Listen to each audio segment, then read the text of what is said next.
जीवित परमेश्वर के जीवित वचन सबोपदेशक की पुस्तक अध्याय 9। यह सब कुछ मैंने मन लगाकर विचारा कि इन सब बातों का भेद पाऊं कि किस प्रकार धर्मी और बुद्धिमान लोग और उनके काम परमेश्वर के हाथ में हैं। मनुष्य के आगे सब प्रकार की बातें हैं, परंतु वह नहीं जानता कि वह प्रेम है या बैर। जब बातें सभी के लिए एक समान होती है, धर्मी हो या दुष्ट, भले शुद्ध या अशुद्ध, यज्ञ करने और न करने वाले, सभी की दशा एक ही सी होती है। जैसे भले मनुष्य की दशा वैसे ही पापी की दशा, जैसी शपथ खाने वाले की दशा वैसी ही उसकी जो शपथ खाने से डरता है। जो कुछ सूर्य के नीचे किया जाता है उसमें यह एक दोष है कि सब लोगों की एक सी दशा होती है और मनुष्यों के मनों में बुराई भरी हुई है, और जब तक वे जीवित रहते हैं उनके मन में बावलापन रहता है और उसके बाद वे मरे हुओं में जा मिलते हैं। परंतु जो सब जीवितों में है उसे आशा है, क्योंकि जीवित कुत्ता मरे हुए सिंह से बढ़कर है।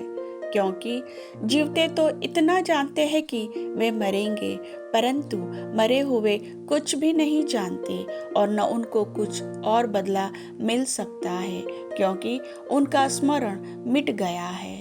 उनका प्रेम और उनका बैर और उनकी ढाह नाश हो चुकी, और अब जो कुछ सूर्य के नीचे किया जाता है उसमें सदा के लिए उनका और कोई भाग न होगा।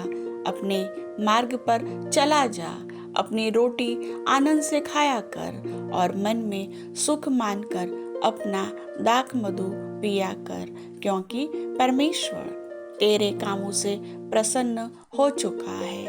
तेरे वस्त्र सदा उजले रहे और तेरे सिर पर तेल की घटी न हो। अपने व्यर्थ जीवन के सारे दिन जो उसने सूर्य के नीचे तेरे लिए ठहराए हैं, अपनी प्यारी पत्नी के संग में बिताना, क्योंकि तेरे जीवन और तेरे परिश्रम में जो तू सूर्य के नीचे करता है तेरा यही भाग है। जो काम तुझे मिले उसे अपनी शक्ति भर करना, क्योंकि अधोलोक में जहाँ तू जाने वाला है न काम, न युक्ति, न ज्ञान और न बुद्धि है। फिर मैंने धरती पर देखा कि न तो दौड़ में वेग दौड़ने वाले और न युद्ध में शूरवीर जीतते, न बुद्धिमान लोग रोटी पाते, न समझ वाले धन और न प्रवीणों पर अनुग्रह होता है। वे सब समय और संयोग के वश में हैं, क्योंकि मनुष्य अपना समय नहीं जानता।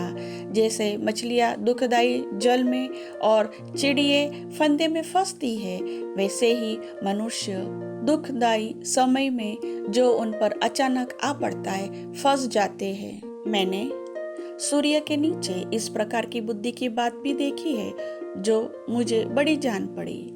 एक छोटा सा नगर था जिसमें थोड़े ही लोग थे, और किसी बड़े राजा ने उस पर चढ़ाई करके उसे घेर लिया और उसके विरुद्ध बड़ी मोर्चाबंदी कर दी।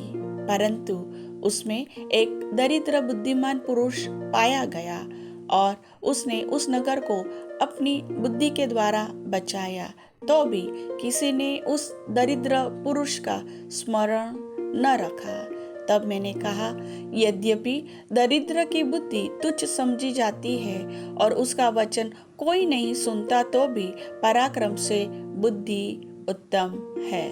बुद्धिमानों के वचन जो धीमे धीमे कहे जाते हैं, वे मूर्खों के बीच प्रभुता करने वाले के चिल्ला चिल्ला कर कहने से अधिक सुने जाते हैं। लड़ाई के हथियारों से बुद्धि उत्तम है, परंतु एक पापी बहुत सी भलाई का नाश करता है।